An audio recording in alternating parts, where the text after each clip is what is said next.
नमस्कार दोस्तों, स्वागत है आप सभी का अपने YouTube channel the secret civil servant में। और ये क्वेश्चन आ गया फिर से आपका जल विद्युत परियोजनाओं का। मैं अभी करा रहा हूँ जनसंख्या और ऊर्जा से संबंधित unit number 2 UP special paper number 6। ठीक है ना।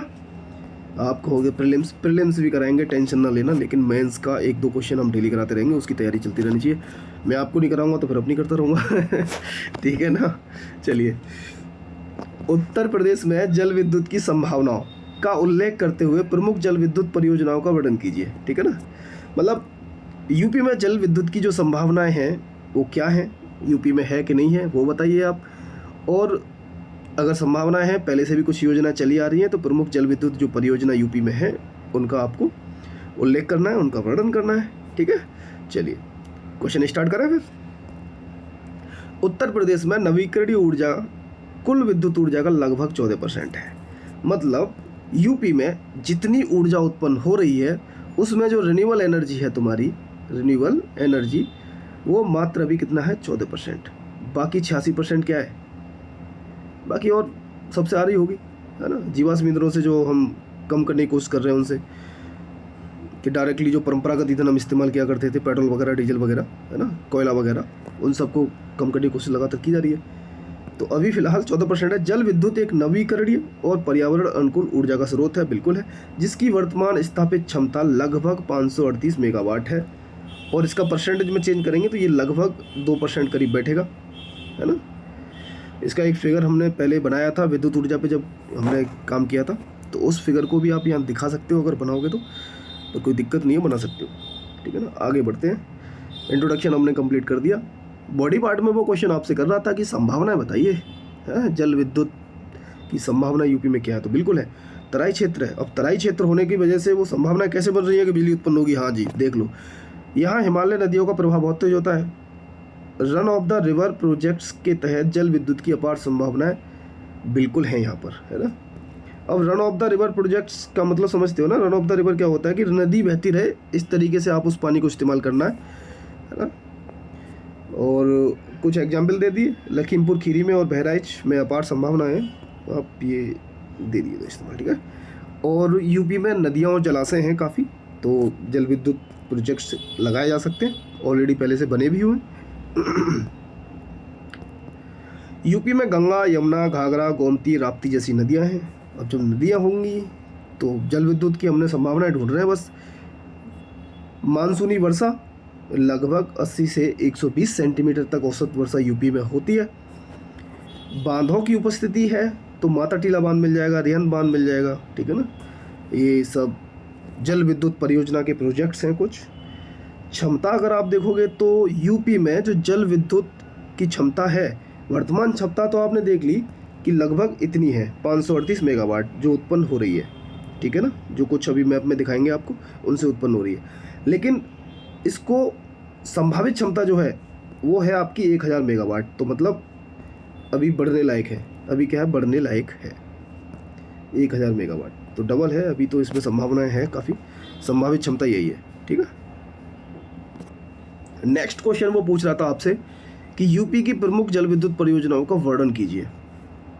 तो हमने इस फिगर को तैयार किया, जितनी भी आपकी जल विद्युत परियोजनाएं हैं यूपी में करंट में चल रही हैं, उनको हमने मैप में दिखा दिया। अब ये मैंने सीधा सीधा नाम लिखा है, मैं ज़्यादा लिख रहा था तो पूरा मैप कवर हो रहा था।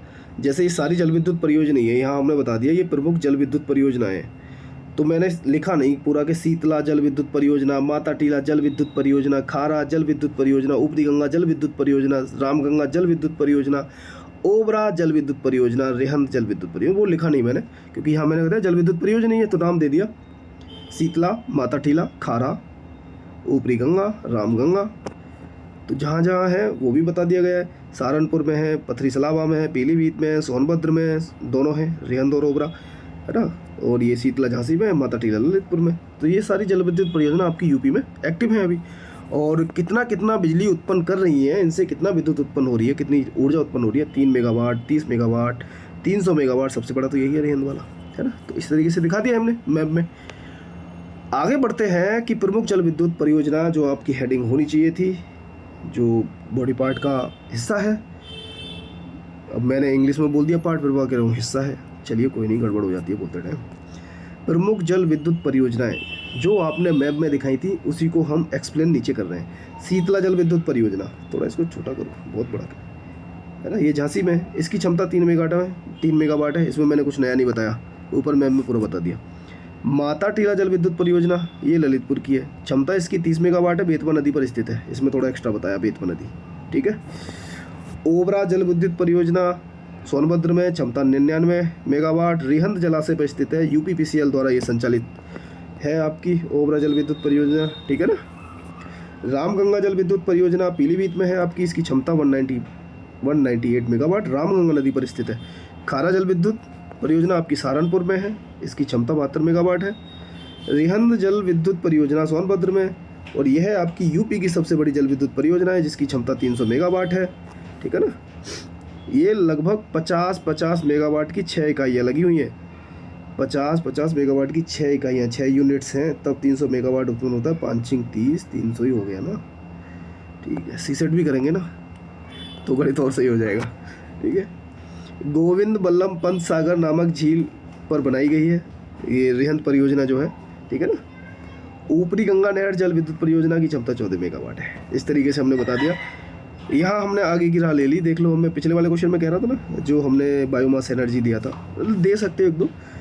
अब तक जो हमने संभावना बताई, संभावनाएं बता दी, जल विद्युत परियोजना के कुछ एग्जाम्पल बताए, वो बता दिए। आगे की राह हम बता रहे कि नवीनतम प्रौद्योगिकी का उपयोग किया जाए, सार्वजनिक निजी भागीदारी हो। अच्छा, कोई भी गवर्नमेंट का प्रोजेक्ट बगैर निजी निवेश के बहुत बेहतरीन तरीके से नहीं आ सकता ग्राउंड पे, तो ये कोशिश गवर्नमेंट करती है कि पब्लिक प्राइवेट पार्टनरशिप हो, है ना। स्थानीय समुदायों की भागीदारी हो। ये पॉइंट मैं कॉमनली डालता हूँ कि पब्लिक पार्टिसिपेशन के बगैर कोई भी योजना आपकी यथार्थ रूप से ग्राउंड पे नहीं आ सकती, ठीक है ना। अनुसंधान और विकास पर ध्यान दिया जाए, और इसके बाद आप जो है कंक्लूड कर दोगे। इस प्रकार उत्तर प्रदेश में जल विद्युत उत्पादन की संभावनाएं अपार है। अच्छा जी, राज्य की प्रमुख नदियों जलाशयों का समुचित उपयोग अगर किया जाए तो ऊर्जा संकट को कम करने के साथ नवीकरणीय ऊर्जा उत्पादन को बढ़ाया जा सकता है। इसके लिए योजनाबद्ध निवेश, अनुसंधान और सरकारी नीतियों का समन्वय आवश्यक है। कोऑर्डिनेशन तो बहुत आवश्यक है, तभी तो ऐसे कोऑर्डिनेशन के लिए इंडिया गवर्नमेंट ने पीएम गति शक्ति प्लान चलाया था, मास्टर प्लान जो था, कि सारे जो डिपार्टमेंट है, विभाग हैं, उनमें कोऑर्डिनेशन होना बड़ा ज़रूरी है। विदाउट कोऑर्डिनेशन दिक्कत ये हो जाती है कि रोड वाले विभाग ने रोड डाल दिया, सीवर लाइन वाले ने उखाड़ दिया। अब वो अगर फिर बाद में वहीं से वहीं बन जाएगा, फिर कोई टेलीकॉम वाले आ जाएंगे, वो तार बिछाने के चक्कर में फिर उखाड़ देंगे। तो ये क्या दिक्कत है, ये परेशानी इस वजह से होती है कि कोऑर्डिनेशन नहीं है विभागों के मध्य में। कोऑर्डिनेशन होने से कम गवर्नमेंट का पैसा भी बचेगा। लेकिन बात तो वही है ना, गवर्नमेंट एम्प्लॉई तो उनके तो मज़े आ जाते हैं, हमारे नहीं आ रहे हैं, करप्शन करने को मिलेगा दोबारा से योजना पर काम करने के लिए। पर ठीक है, तो ये क्वेश्चन आपका कंप्लीट हो गया, और अच्छा ये भी आ गया, ठीक है। जितने भी लोग देखते हैं उन्होंने तो वैसे भी सब्सक्राइब कर रखा है। हाँ, लेकिन एक भाई हैं हमारे, उन्होंने बड़ी ईमानदारी से बोला था आपका चैनल मेरे फ़ायदे के है इसलिए मैं देखता हूँ, लेकिन सब्सक्राइब तो आपको भी नहीं किया मैंने। कोई बात नहीं, थैंक यू, लेकिन ठीक है, दिल की बात है, कर लेना चाहिए यार, कोई मेहनत करता है तो है। आपको अगर कोई चीज़ इंसान अच्छा लग रहा हो, मेरा मानना है कि जैसे कोई इंसान खूबसूरत लग रहा हो तो अगर उसकी खूबसूरती की तारीफ़ कर दो कोई दिक्कत नहीं है। किसी ने मेहनत करी उसको अप्रिशिएट कर दो, कोई दिक्कत नहीं है, करना चाहिए, हाँ करना चाहिए। कोई चीज़ अगर आपके दिल को टच करी और आप उसको इमोशंस के तौर पे निकाल दो तो उसमें दिक्कत क्या है। इतने भी यार इमोशन लेस ना बनो कि आपको कोई चीज़ फील हो रही है और उसको आप बताओ ना, बस ज़्यादा ही सीरियस पर्सन बन के रहो, ठीक है। तो ये आंसर हमारा कंप्लीट हो गया। ओके, तो thank you so much, bye bye.